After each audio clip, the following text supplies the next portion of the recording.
The Morning Joe cast here is going to lose it in their pants over Chris Christie. And I think one of Christie's strengths vis-a-vis Ted Cruz, I don't hear him talking about the real lives of real people, right? One of Christie's great strengths is he brings the focus back to the real lives of the real people in his state and not leaving anyone behind. And, you know, we're going to fight for every single New Jerseyan and all that.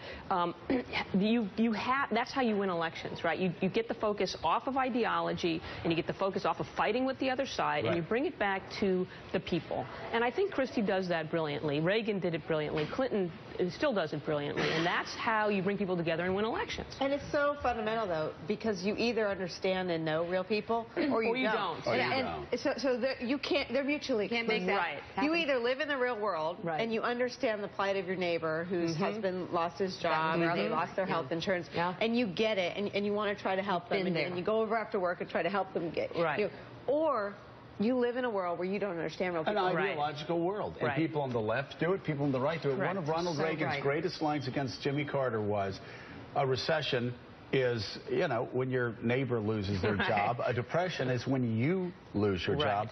Ronald Reagan understood something that all of the presidents, that the Republican nominees that ran after him didn't. He understood what it was like to have a dad who was unemployed, to move from town to town, to go to Eureka, dignity of work, to Eureka College. I mean, you look, and I love these guys. I love all of them. I'm not knocking them all. But we had Ronald Reagan who went to Eureka. He was a son of the working class.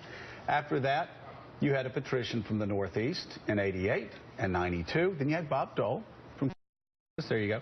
But in 2000, you had another Bush. 2004, another Bush. 2008, you had a guy whose dad helped run the Navy. In 2012, you had a guy who ran a state and a car company.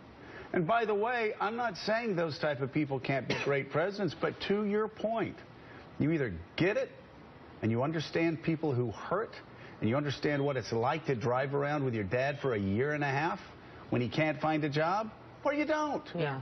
I remember a guy, it was so shocking to me, very conservative, and I was even more conservative in college. But I had this experience, you know, middle class, whatever. I remember a kid saying in class, a fellow Republican, what was that, Bill? Oh, Carl Bernstein, the president for Carl. He's on deck. I remember a kid, another Republican, saying, oh, anybody that wants a job can get a job. I almost got up and punched the guy, saying, are you kidding me? I think that's the difference between the 47% Republicans and the Chris Christie Republicans.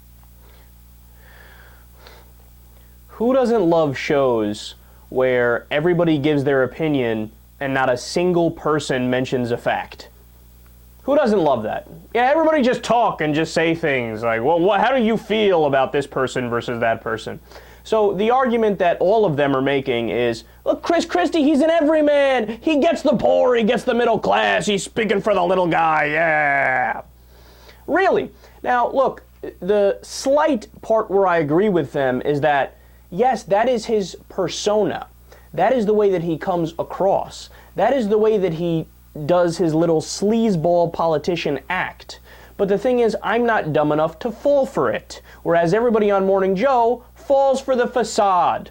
So here are some actual facts about what Chris Christie has done. Christie gave a $1.57 billion corporate tax cut in New Jersey. Over $1.5 billion in a corporate tax cut. He gave an $80 million tax cut to Goya, to that company, Goya. How many jobs did that create? And by the way, that was how he sold the idea. We're going to do these tax cuts to bring jobs back to New Jersey, and that'll be good for the middle class and everybody. Great, so how many jobs did they create? 9. I'm not kidding. He gave this massive tax cut to them, they created 9 jobs. Yeah, he cares so deeply about the poor and the middle class. Not the rich people that run the company and that funded his campaign. No, he doesn't care about them, right? He didn't sell out to them. No, he cares about the 9 people who got jobs. Campbell Soup was given a $34 million corporate welfare check under Chris Christie. How many jobs did they create? 50. $34 million, 50 jobs. Well done, Chris Christie. So all the while that this is going on, you know what Chris Christie did? He cut $1 billion from education. So remember, cuts $1 billion at the same time that he's giving big corporate welfare checks and cutting taxes for rich corporations. When he's only doing that supposedly to create jobs, and they're not creating jobs, right? Money to the rich, cut from the poor and the middle class. It got to the point in New Jersey that some schools literally can't afford toilet paper. They've cut back on toilet paper. You know what the income inequality in New Jersey is? The disparity between rich and poor is one of the worst in the nation. In fact, 25% of New Jersey households, 25%, this is according to a recent study, are living in poverty. Yeah, there's your everyman Chris Christie.